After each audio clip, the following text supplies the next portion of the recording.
지난 겨울은 유난히도 매섭고 추웠던 것 같습니다. 도대체 언제쯤 이 강추위가 끝나나 했는데 오늘 출근하면서 보니 개나리가 슬슬 꽃망울을 피울락 말락 하더라고요. 세상을 얼려버릴 듯한 무시무시한 한파라도 시간이 흐르면 위풍당당한 기세가 꺾여버리는 것을 매년 봄마다 보고 느끼게 되는 것 같습니다. 이러한 자연의 이치를 보면 세상에 영원한 것은 없는 것 같아요. 사물도 사람도 영원할 것 같은 사람의 마음까지도요. 안녕하세요. 저는 스튜어디스로 일하고 있는 30대 여성입니다. 같이 근무하는 친구의 소개로 이곳을 알게 되었는데 매일 듣기만 하다가 조심스럽게 저의 사연을 처음으로 보내보아요.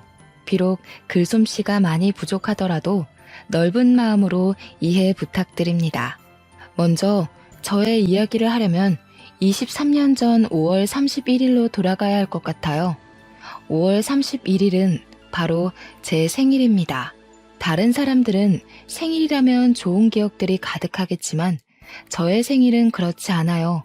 23년 전 저의 8번째 생일을 축하하기 위해 부모님과 우리 세 식구는 근처 고깃집에서 외식했습니다. 그날 고깃집에서 고기도 먹고 제가 좋아하는 초코 케이크에 촛불을 붙이고 생일 축하 노래도 불렀어요. 옆 테이블에 계시던 다른 손님들도 저의 생일을 축하해 주셨고 저는 아주 많이 행복해하며 배불리 식사를 마치고 고깃집에서 나왔는데 그 뒤로는 저의 기억이 없습니다. 나중에 들은 이야기로는 제 생일날 기분 좋게 외식을 하고 가족끼리 손을 잡고 횡단보도를 건너다가 음주운전 사고를 당해서 부모님 두 분 다 돌아가시고 저만 살아남았다고 해요. 당시 저는 고작 8살이었고 너무 충격적이어서 그런지 그날 고깃집에서 부모님과 함께 나온 기억은 있는데 사고 당시의 기억은 하나도 남아있지 않습니다. 기억이 나지 않는 사고 이후 저는 이모부, 이모와 함께 살게 되었어요. 변호사인 이모부와 유명한 영어학원 강사인 이모는 결혼한 지 꽤 되었으나 아이가 없었습니다. 길을 가다가 모르는 아이를 보아도 눈을 떼지 못할 정도로 두 분 다 아이를 정말 좋아했지만 끝내 아이는 생기지 않았어요. 아이가 없던 두 분은 저를 딸로 생각하기로 다짐하시고 하루아침에 부모님을 잃고 혼자가 된 저를 친딸처럼 대해주셨답니다. 저는 이러한 두 분의 적극적인 지원과 보살핌 속에 무사히 중학교를 졸업했고 고등학교 때도 꽤 좋은 성적을 얻을 수 있었어요. 수능 성적도 나쁘지 않아서 수도권의 꽤 유명한 4년제 대학교 영문학과와 지방의 4년제 대학교 영문학과 두 곳에 합격하였습니다. 수도권 영문학과는 꽤 좋은 학교이지만 학비가 비싸기로 유명한 곳이었고 지방의 대학교는 4년 전액 장학금을 받고 입학할 수 있었어요. 저는 수도권 영문학과에 가고 싶었지만 염치가 있는데 어떻게 비싼 대학교 학비까지 이모부와 이모한테 손을 벌리겠습니까? 그런다고 제가 아르바이트를 해서 벌기에는 학비가 너무 부담스러웠어요. 그래서 저는 수도권 대학은 포기하고 장학금을 받을 수 있는 지방의 대학교로 가기로 했습니다. 그랬더니 두 분은 당연히 수도권으로 갈 수 있으면 수도권으로 가야 하는 것 아니냐며 혹시 학비 때문에 그러는 것이라면 걱정하지 말고 수도권 대학교에 다니라고 하셨어요. 저는 너무 죄송해서 그럼 학자금 대출이라도 받겠다고 했더니 이모부는 말도 안 되는 소리 하지 말라며 혹시 나중에 힘들면 이야기할 테니 그때 대출을 받던가 하고 지금은 아무 생각하지 말고 공부에만 집중하라고 하셨습니다. 그리고 이모는 대학생이면 예쁜 옷도 입고 다녀야 한다며 저에게 옷과 가방, 구두까지 다 사주셨어요. 결국 두 분의 강권으로 학비가 비싼 대학교에 입학하게 되었고 이후 생활비를 벌기 위해 과외 같은 아르바이트라도 하려고 했습니다. 하지만 이모는 대학 시절에 돈 걱정 때문에 제대로 즐기지 못한 것이 가장 후회된다며 일생에 한 번뿐인 20대 대학 시절을 마음 편히 즐기라고 하셨어요. 저는 이렇게 이모부와 이모의 사랑을 듬뿍 받으며 대학교까지 편하게 졸업할 수 있었고, 그 후 어릴 때부터 막연히 꿈꿨던 스튜어디스가 되었습니다. 스튜어디스로 일하면서 처음으로 월급을 받은 날, 저는 이모부와 이모께 제 월급의 절반을 드렸어요. 두 분은 힘들게 일해서 번 돈을 어떻게 받냐며 못 받는다고 하시며 끝까지 받지 않겠다고 하셨지만 저는 기어이 이모의 계좌로 이체를 했습니다. 이모가 저에게 왜 힘들게 일한 돈을 보내냐고 하시길래 어린 나이에 부모님을 잃고 보육원에 보내지게 될 뻔한 저를 구해주시지 않았냐고 하며 당연히 받으셔야 한다고 했어요. 제 말에 이모는 눈물을 글썽이며 어쩔 수 없이 돈을 받으셨습니다. 그리고 이제 저도 돈을 버니 매달 생활비도 보내드린다고 했습니다. 이모는 무슨 생활비를 주냐며 또 거절하셨어요. 저 역시 지지 않고 부모님과 함께 사는 직장인들도 부모님께 생활비를 드린다고 하며 매달 꼭 보낼 테니 반드시 받으시라고 했습니다. 그 후로 저는 이모부, 이모와 함께 살며 스튜어디스 생활을 시작했어요. 제가 장거리 비행 근무가 잡히면 이모는 항상 제 짐을 직접 챙겨주시며 알뜰살뜰히 저를 친엄마처럼 돌봐주셨고, 좋아하는 일을 오래 하려면 건강해야 한다며 한약을 지어주시기도 했습니다. 솔직히 한약은 너무 써서 먹기 힘들었지만 그래도 그때 먹은 한약 때문인지 아직도 체력 하나는 끝내준답니다. 이렇게 저는 학교 졸업하고 나서도 엄마 같은 이모와 함께 살며 아주 편하게 직장 생활을 할 수 있었어요. 시간이 흘러 평생 20대일 것 같던 제가 어느덧 30살이 되었습니다. 이모부와 이모는 이제 30대니 얼른 좋은 남자 만나서 결혼하라고 하셨어요. 사람은 일도 해야 하지만 결혼해서 자신의 가정을 꾸리는 것도 아주 중요하다면서요. 하지만 당시 저는 일하는 것이 너무 재밌어서 결혼에 대한 생각이 전혀 없었습니다. 그런데 이모부와 이모는 더 늦으면 결혼을 하고 싶어도 못한다며 선자리를 알아본다고 성화하셨어요. 하지만 저는 자만추, 자연스러운 만남을 추구하는 사람으로 선이나 소개팅으로 사람을 만나는 것을 선호하지 않았습니다. 그래서 저는 이모에게 저는 제가 알아서 찾아볼 테니 걱정하시지 마시라고 했지만 이모는 매일 저만 보면 남자 사진을 보여주시며 이 사람 만나보라고 난리였어요. 그렇게 이모의 시름이 깊어져만 가던 어느 날이었습니다. 그때는 태국으로 비행을 갔다가 같이 근무하는 동료들과 함께 태국 방콕의 호텔에 머무르며 관광을 하고 있었어요. 그날은 가장 친한 스튜어디스 친구인 민정이와 함께 방콕의 야시장에 가게 되었습니다. 방콕의 야시장은 화려하고 먹거리도 많고 볼거리도 정말 많았어요. 저와 민정이는 정신없이 야시장의 구석구석을 돌아다니며 구경을 하고 있었는데 웬 한국 남자가 우리를 계속 보고 있었습니다. 처음에는 같은 한국인이라서 반가워서 그런가 보다 했는데 이 남자분이 우리 쪽으로 오더니 민정이에게 아주 반갑게 인사를 하는 게 아니겠어요? 알고 보니 이분은 민정이의 대학교 동창으로 이름은 이정수고 직업은 치과 의사라고 합니다. 그동안은 페이닥터로 근무하다가 관두고 이번에 태국 여행을 마친 후 자신의 병원을 개원한다고 했어요. 민정이가 개원하는 치과 위치를 물으니 알려주었는데 그곳은 이모 집에서 걸어서 5분 정도 거리에 있었습니다. 게다가 정수 씨는 이번에 치과를 개원하며 제가 사는 집 근처에서 자취를 시작했더라고요. 민정이는 태국에서 동네 주민을 만났다며 이참에 둘이서 친해지라고 했고 저와 정수 씨는 민정이의 성화에 연락처를 주고받게 되었습니다. 그렇게 태국에서 처음 만난 우리는 한국에 와서도 종종 연락했어요. 제가 비행이 없는 날이면 치과 근처에서 함께 밥도 먹고 술도 먹으며 시간을 보냈습니다. 그렇게 몇 번 만나다 보니 자연스럽게 정수 씨에 대한 호감이 생겼어요. 사실 저는 의사에 대한 이미지가 그다지 좋지 않습니다. 물론 좋으신 의사 선생님도 있겠지만 제가 그동안 본 의사 선생님 대부분은 궁금한 점이 있어서 이것저것 물어보면 항상 귀찮고 무시하는 투로 대답을 하셨거든요. 그래서 정수 씨도 직업이 치과 의사라길래 크게 다르지 않으리라고 생각했는데 만나면 만날수록 사람이 참 겸손하고 언행이나 행실이 참 바르더라고요. 정수 씨 역시 제가 싫지는 않았는지 우리는 더 자주 만나고 자주 연락하게 되었고 그러다가 자연스럽게 연인이 되었습니다. 그렇게 1년의 시간이 지났어요. 봄, 여름, 가을, 겨울 그리고 다시 봄이 될 동안 만난 정수 씨는 한결같이 친절하고 자상했고 항상 저를 웃게 만들어 주었습니다.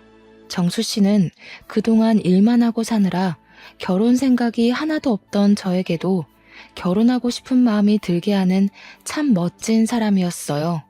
정수 씨도 저의 생각과 크게 다르지는 않았는지 우리는 종종 결혼하자는 이야기를 했고 저는 본격적인 결혼 준비를 하기 전 저의 집안 사정을 다 솔직히 말해야겠다고 생각했습니다.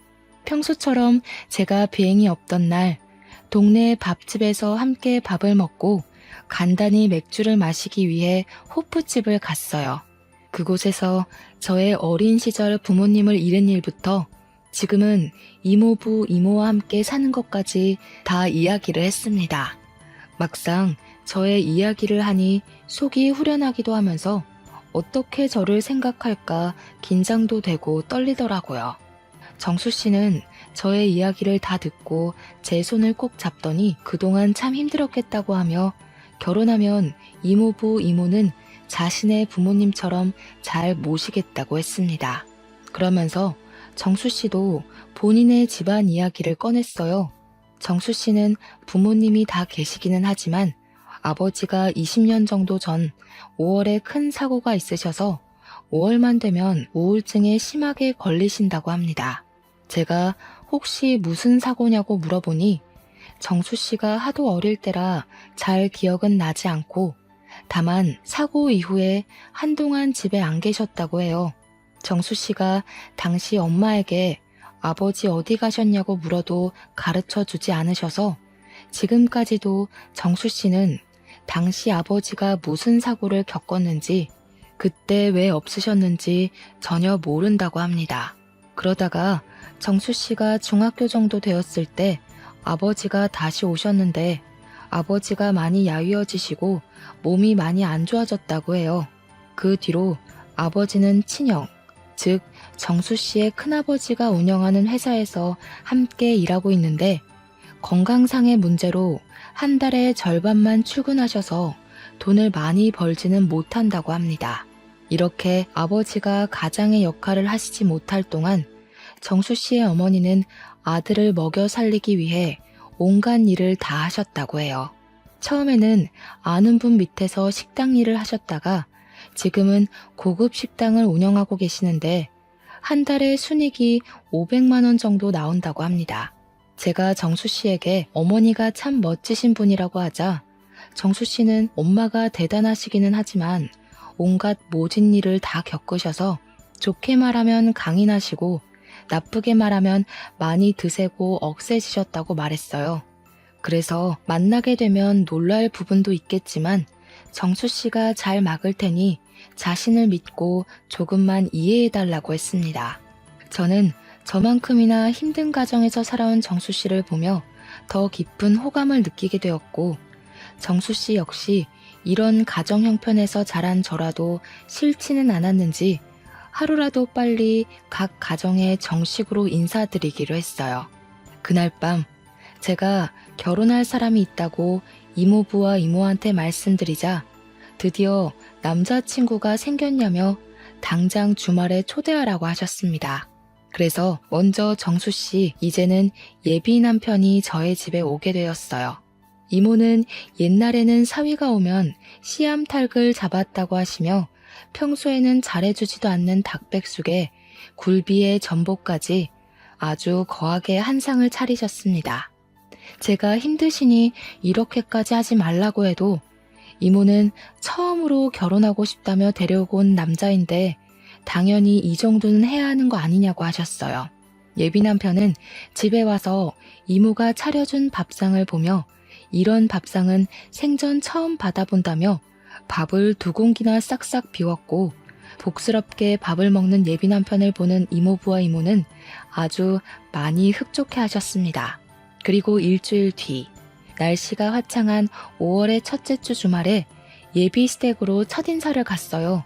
사실 전에 예비 남편으로부터 어머니가 성격이 세시다는 말을 듣고 많이 걱정했는데 제 우려와는 달리 예비 시어머니는 저를 보자마자 아주 반갑게 맞이해 주셨고 큰 음식점을 운영하고 계셔서인지 말도 재밌게 잘하셨습니다.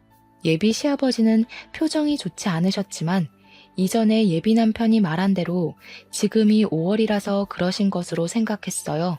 그래도 저를 싫어하시지는 않는 듯했고 아버지는 자신이 몸이 좋지 않아서 그러니 이해해달라고 말씀하시고는 방으로 들어가셨습니다.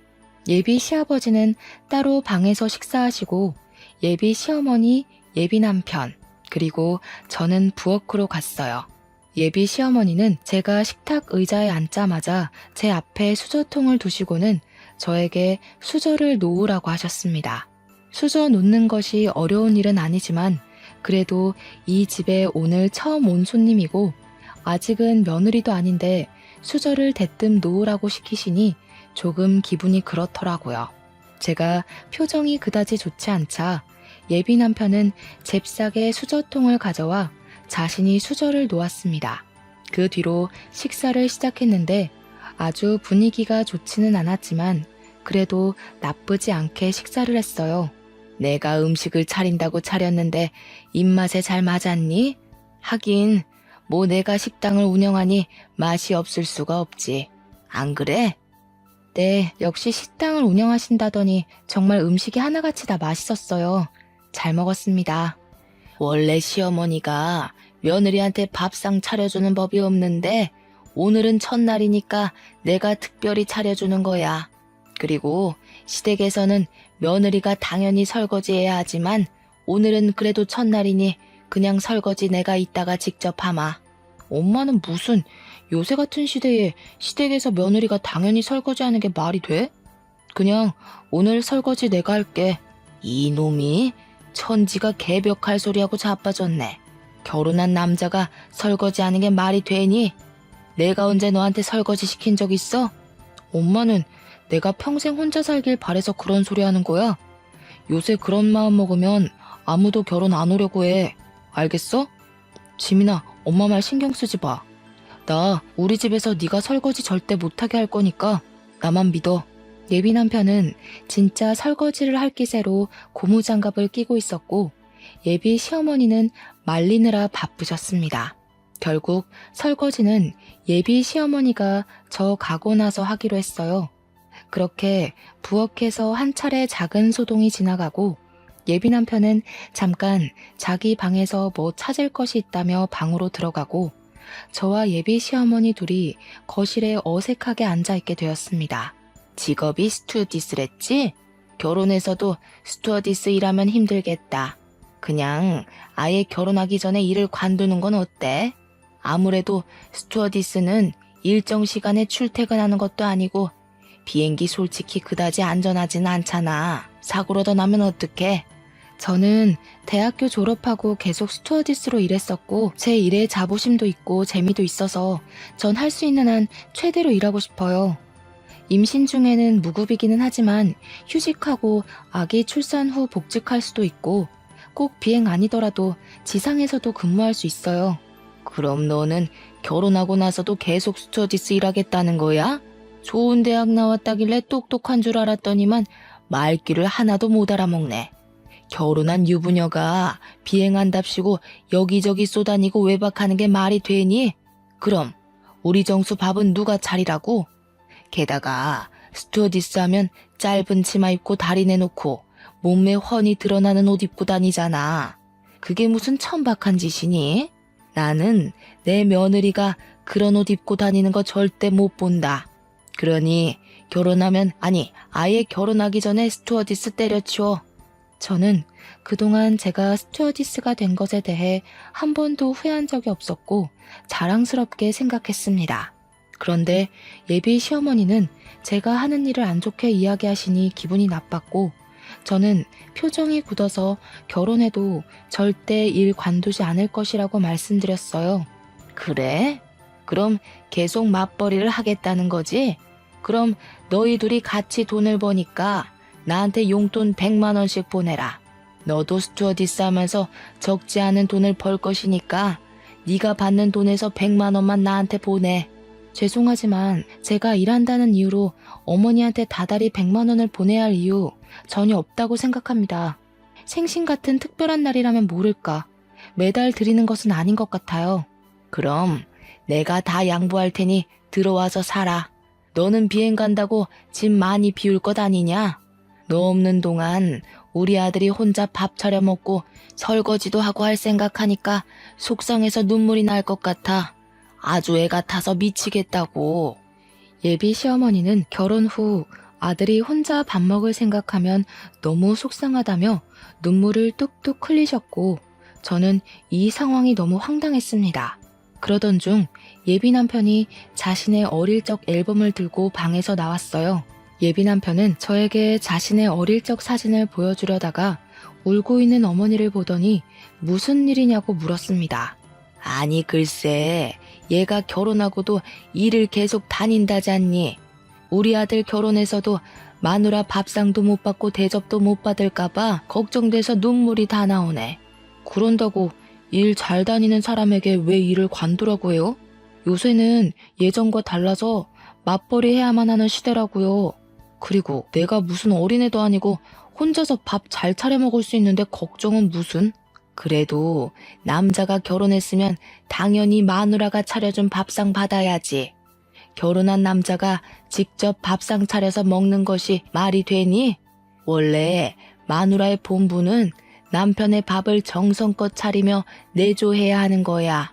지민이가 마누라의 본분을 지키려면 회사를 관둬야 하지 않겠어? 말씀 중에 죄송한데요. 저는 제가 정수 씨의 보호자가 되는 것도 아니고 제가 왜 정수 씨의 밥상을 차려줘야 하는지 도무지 모르겠네요. 물론 제가 일을 하고 있지 않으면 회사에서 일하는 남편을 위해 정성껏 밥상을 차려줄 수도 있죠. 또 일한다고 해도 제가 먼저 퇴근하거나 집에 있으면 당연히 밥상을 차릴 것이지만, 제가 정수 씨의 밥을 차리라는 이유로 잘 다니고 있는 직장을 관두라는 것은 도무지 이해가 가지 않네요. 일도 못 관두고 합가도 못 하겠다 이거지? 그러면 결혼하지 마. 너희 둘 결혼 절대 허락 못 해. 그리고 너는 어른이 말하면 그냥 네 할 것이지, 두 눈 똑바로 뜨고 꼬박꼬박 말대꾸하는 거 보면 인성이 아주 글러먹었어. 제가 어머니의 뜻대로 하지 못하겠다고 하자 어머니는 결혼을 허락하지 않겠다고 하셨고, 저는 이런 어머니를 도무지 시어머니로 모실 수 없을 것 같아 결혼 못하겠다고 하고 그 집을 혼자 나왔습니다. 예비 남편은 제가 나가자마자 바로 따라 나서며 저를 붙잡았어요. 저는 예비 남편에게 어머니의 요구 단 하나도 들어드릴 수 없을 것 같아서 우리 헤어져야겠다고 했습니다. 그러자 예비 남편은 길거리에서 무릎까지 꿇으며 빌었어요. 물론 예비 남편은 정말 좋은 사람이었으나 사실 결혼이 당사자끼리만 좋다고 무작정 할 수 있는 것은 아니잖아요. 그래서 마음이 아프지만 울먹이며 매달리는 예비 남편을 뒤로하고 집으로 돌아갔습니다. 집에 오니 이모와 이모부가 오늘 어땠는지 물어보시길래 예비 시어머니에 대해 솔직히 말씀드렸어요. 이모는 아무리 예비 남편이 좋은 사람이라도 시어머니 자리가 그 모양이면 결국 이혼할 수밖에 없다며 힘들겠지만 잘했다고 하셨습니다. 이렇게 저는 예비 남편과 끝이 날 줄 알았어요. 그런데 다음 날부터 예비 남편은 퇴근 후 매일 우리 집에 찾아와 저와 이모, 이모부까지 설득하기 시작했습니다. 죄송하다고 빌기도 하고 원하면 어머니와 연을 끊겠다고까지 했어요. 어머니와 연까지 끊겠다는 예비 남편을 보니 마음이 아프기도 하고 미안하기도 했습니다. 다시 만나볼까도 생각했지만 어머니와 연 끊고 저와 함께 사는 예비 남편을 보면 저 역시 마음이 편치 않을 것 같아 마음을 굳게 먹고 예비 남편에게 연락이 와도 일부러 매몰차게 대했어요.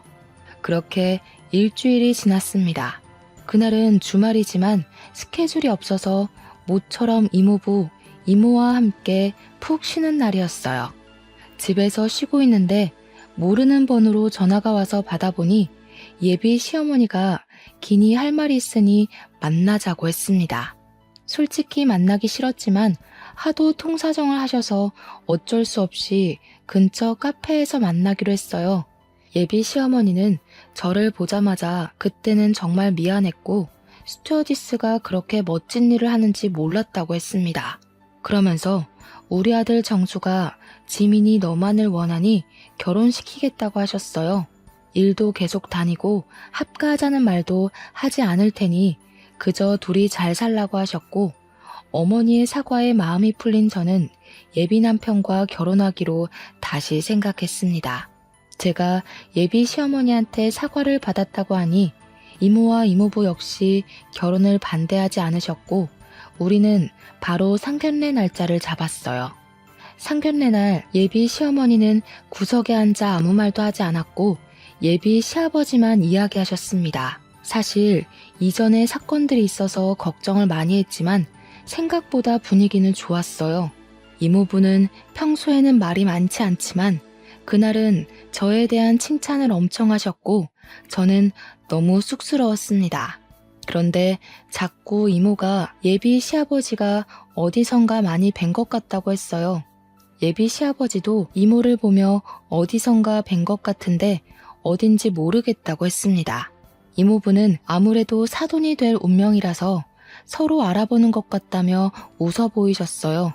그렇게 좋은 이야기가 오가다가 우리의 신혼집과 예단에 관한 이야기가 나왔습니다. 우리의 신혼집은 예비 시어머니의 명의로 된 오피스텔로 하기로 했어요. 그곳은 예비 남편의 직장과 공항 사이에 있었는데 집이 넓지는 않지만 어차피 둘이 사니 크게 문제는 없을 것 같아 좋다고 했습니다. 우리 며느리 성격이 아주 시원시원해서 좋네. 그럼 저희 쪽에서 집을 마련했으니 예단비를 좀 받았으면 해요. 얼마 전에 내 친구가 아들 결혼시키며 며느리한테 예단비 2억에 골프 회원권에 명품 가방까지 받았다더라고요. 저는 염치가 있어서 다른 것들은 바라지 않고 그저 예단비 2억만 보내주세요. 그래도 제 아들 자식이 치과 의사인데 이 정도는 받아야 하지 않겠어요? 예비 시어머니의 말에 예비 시아버지와 예비 남편이 당황한 표정을 지었어요. 예비 시어머니는 우리 가족의 표정은 깡그리 무시한 채 원래는 더 많은 것을 준비해야 하지만 선심 써서 2억만 요구한다는 식으로 말을 했습니다. 2억이요? 2억이 적은 돈도 아닌데 너무 쉽게 예단비로 말씀하시니 조금 당황스럽네요. 2억은 너무 과해요. 아들한테 들었는데 친엄마가 아니라 이모님, 이모부님이시라면서요? 친딸이 아니라 그런가? 만약에 친딸이었으면 2억이 아니라 10억이라도 예단비 마련해 주시지 않겠어요? 뭐요? 우리 지민이 제 배 아파서 낳은 자식은 아니지만 맹세코 제 자식이 아니라고 생각해 본 적 단 한순간도 없습니다. 그리고 제가 신혼집 알아보면서 신혼집으로 주신다는 그 오피스텔 시세도 알아봤었는데 8천만 원 정도 하는 것으로 알고 있어요. 거기에 맞춰서 예단을 준비할 테니 그리 아세요. 지민이는 일 관두고 집에 들어와서 살라니까 그것도 싫다 그러더니 예단비 2억도 싫다는 것이에요? 이 집은 이모나 지민이나 고집불통인 집구석이네요. 이렇게 고집불통이니 팔자가 사납지 사나워. 뭐라고요? 지금 그 말 무슨 뜻으로 하시는 거예요? 무슨 뜻이라뇨? 글자 그대로 팔자 사나운 집안이라고요. 이렇게 팔자가 사나우니 한날 한시에 제 어미랑 아비가 다 돼진 것이죠. 이런 팔자 사나운 집에 우리 아들 장가 못 보내겠네요. 사랑하는 우리 아들도 팔자 사나운 년 만나서 죽어버리면 어쩐답니까? 예비 시어머니의 기가 막힌 말에 이모부와 이모는 말 그대로 눈이 뒤집혔습니다. 특히 이모가 화가 많이 나셔서 큰 소리로 대판 싸우고 난리가 났고 상견례 자리는 순식간에 싸움터로 변했어요. 예비 남편은 이모부와 이모 그리고 저에게 무릎까지 꿇고 엄마 때문에 죄송하다고 말하며 빌었습니다. 예비 시어머니는 그토록 사랑하는 아들이 자신 때문에 무릎 꿇고 싹싹 비는데도 내가 왜 이딴 집구석에 비느냐고 하며 일어나라고 난리고 예비 시아버지는 머리를 감싸며 한숨만 쉬시고 있었어요. 이렇게 저의 상견례는 아수라장이 되었습니다. 그 뒤로 예비 남편은 치과에서 퇴근하면 우리 집으로 찾아와서 사과했지만 이모부와 이모는 설득해서 돌려보냈어요. 이렇게 저와 예비 남편은 끝이 났습니다. 그리고 5월 31일이 되었어요. 이날은 앞서 말했듯이 제 생일이자 제 부모님이 돌아가신 날이에요.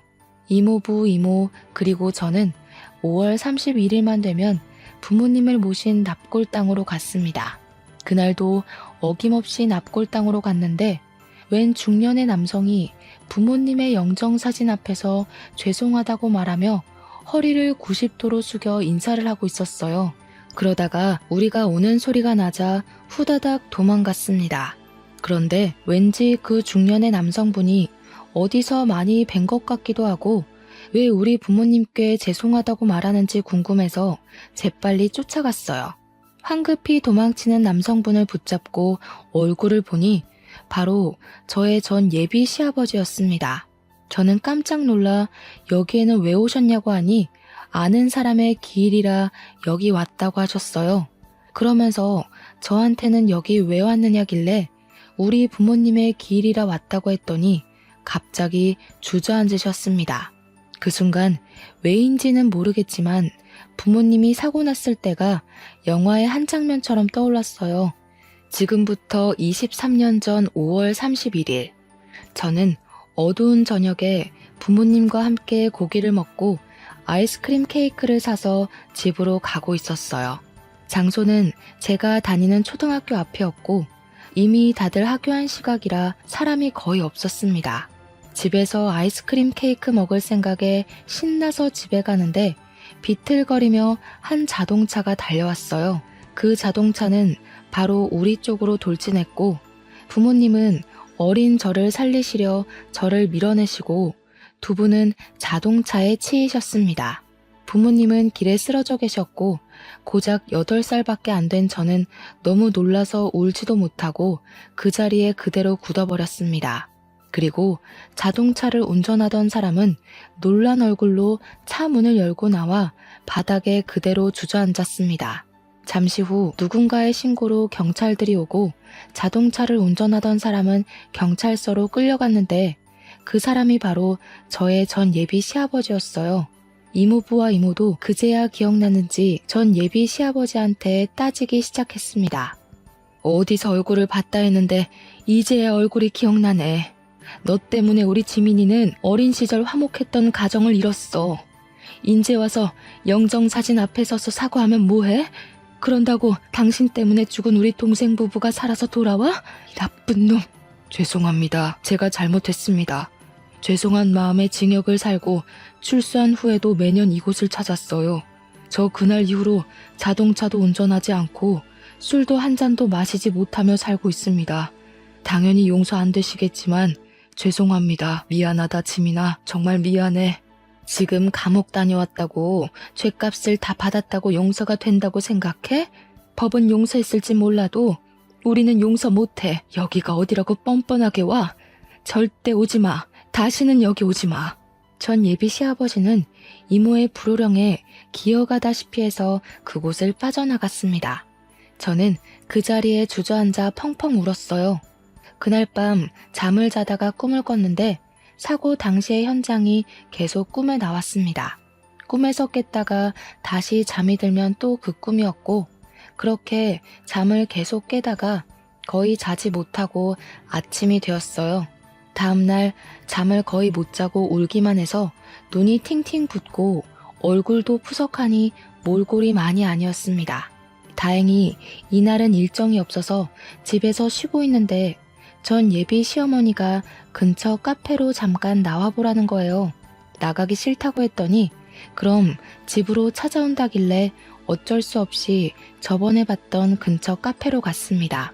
카페로 들어가기 전 저는 이전에 어머니께서 막말하시던 모습들이 생각나 핸드폰에 녹음기를 켰어요. 카페에 들어가니 이미 전 예비 시어머니가 자리를 잡고 앉아 계셨습니다. 이야기는 들었다.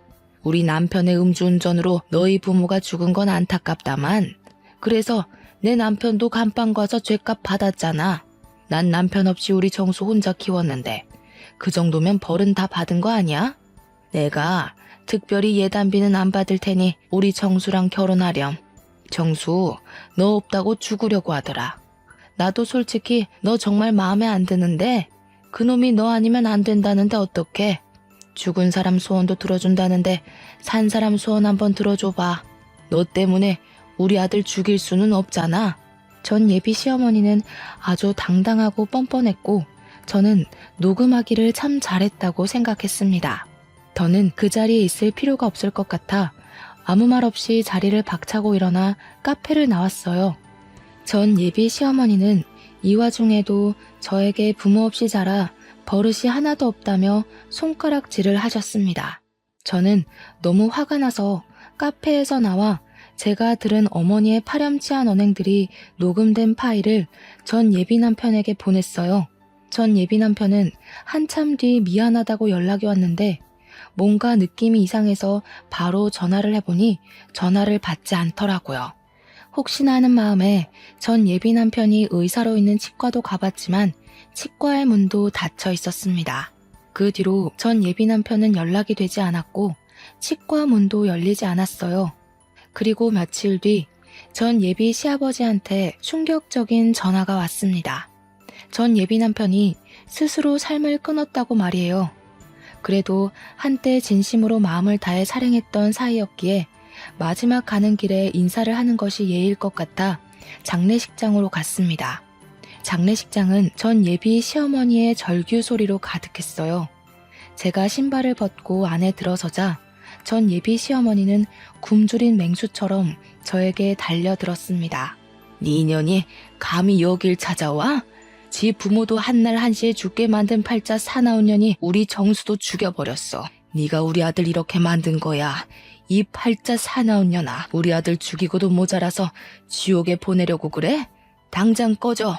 끝까지 반성의 기미는 없고 저에게 팔자 사나운 년이라며 짓거리는 전 예비 시어머니. 아니, 그 늙은 아줌마의 면상을 보니 더는 화를 참을 수가 없었습니다. 그래서 사람들이 있든 말든 늙은 아줌마의 뺨따기를 있는 힘껏 갈겼어요. 딸뻘인 제가 자식을 잃고 오열하는 사람의 뺨따기를 때리는 것을 보고 사람들이 저를 손가락질하며 웅성대기 시작했습니다. 저는 그들이 그러든 말든 신경 쓸 겨를이 없었어요. 당신 아들이 죽음을 선택한 건 다 당신의 뻔뻔한 태도 때문이야. 자기가 아들을 죽여놓고 어디서 내 탓을 돌려? 이봐 아줌마, 제발 정신 좀 차려. 그딴 식으로 사니까 당신 주변 사람들 다들 힘들어하잖아. 아니야? 뭐? 아줌마? 이년이 정신 나갔나? 진짜 안 꺼져? 안 꺼지냐고? 원하면 꺼져줄게. 근데 그 전에 내가 이 자리에서 사람들에게 반드시 들려주고 싶은 것이 하나 있어. 아줌마도 두 귀로 똑똑히 잘 들어. 저는 이전에 전 예비 시어머니가 카페에서 저에게 짓거렸던 파렴치한 대화 녹음본을 틀었습니다. 순간 장례식장은 조용해졌고 전 예비 시어머니는 자신이 뱉은 말에 어쩔 줄을 몰라 했어요. 독한 년, 세상에 내가 했던 말을 녹음까지 하셨어? 아주 대단하시네. 그렇게 독한 년이 지 애미 애비도 다 잡아먹고 우리 아들까지 잡아먹었지. 이 재수 온 붙은 년 같으니라고. 전 예비 시어머니는 온몸에서 도끼를 뿜으며 온갖 말로 저에게 살벌한 저주를 내렸습니다. 그때 어디선가 나타난 전 예비 시아버지가 전 예비 시어머니 얼굴에 육개장 그릇을 던져버렸어요.